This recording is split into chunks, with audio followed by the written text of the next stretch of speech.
राधे राधे। महाराज जी राधे राधे, आपके चरणों में कोटि कोटि प्रणाम।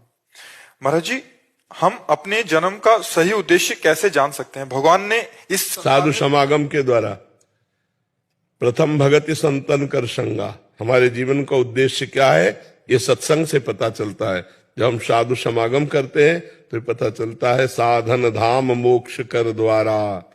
ये मनुष्य शरीर साधना का धाम है और मोक्ष प्राप्ति के लिए है, भगवत प्राप्ति के लिए। इसका उद्देश्य केवल इतना नहीं है, हमारा उद्देश्य ये सब कर्तव्य करते हुए भगवान का स्मरण करते हुए भगवत प्राप्त हो जाए, हमारा दोबारा जन्म न हो। अगर जन्म हो तो उत्तम मनुष्य योनि मिले और भगवत भक्ति संपन्न रहे और भगवान की जय जयकार करते हुए जन्म व्यतीत करें तो सार्थक है।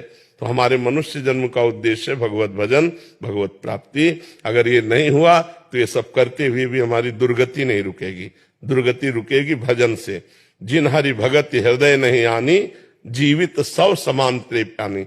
जिसके हृदय में भगवान की भक्ति नहीं, वो जीते जी मुर्दे के समान है। अब जितनी श्वासें हमारी बची हैं, अगर हम इतनी श्वासों में राधा राधा रटते हैं, मालूम हमारे पास 2 श्वासें हैं, हमने कहा राधा राधा और मर गए तो राधा की प्राप्ति हो जाएगी। अंतःमति सोगति। अगर अंत में अपने पुत्र के बहाने नारायण पुकारा जा मिलने तो नारायण भगवान मिल गए ना। तो हमारी जितनी श्वासें हैं, खड़वांग जी को पता चला कि 2 घड़ी, अब 48 मिनट हमारे पास टाइम है, तो 48 मिनट उनका बहुत है। 48 मिनट और आंख मूंदा चित्त वृत्ति भगवान में लगा दी, 48 मिनट में भगवत प्राप्त हो गए। तो हमको ये डरना नहीं है, जितने भी सेकंड हमारे पास है वो भगवत प्राप्ति के लिए पर्याप्त है। बस उसमें नाम शुरू कर दें, राम राम हरि हरि कृष्ण कृष्ण राधा राधा। जो नाम प्रिय हो वो नाम निरंतर जपते रहे, तो जिस श्वास में नाम लेकर प्राण छूट गए हमें भगवान की प्राप्ति हो। वो यही शिक्षा देंगे, मात पिता बाल कहीं बुलावे, उदर भरे सोई जतन सिखावे। पर कई बार अच्छे कर्म करने के बाद भी पेन होता है, तकलीफ होती है। पूर्व जन्म के पाप कर्म के अनुसार अच्छा कर्म कभी दुख नहीं देता।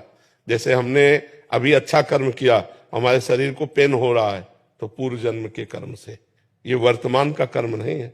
अच्छा कर्म कभी दुख नहीं देता और बुरा कर्म कभी सुख नहीं देता। तो हमारे द्वारा जो बुरा कर्म हुआ वो आज अच्छे कर्म करने पर भी हमें दुख दे रहा है, नहीं देख रहा। तो इसलिए हमको धैर्यवान रहना चाहिए कि मेरे ही किसी कर्म का फल मुझे दुख दे रहा है, लेकिन आज मैं अच्छा हूं इसलिए आगे दुख नहीं मिलेगा, आगे अच्छा जीवन होगा।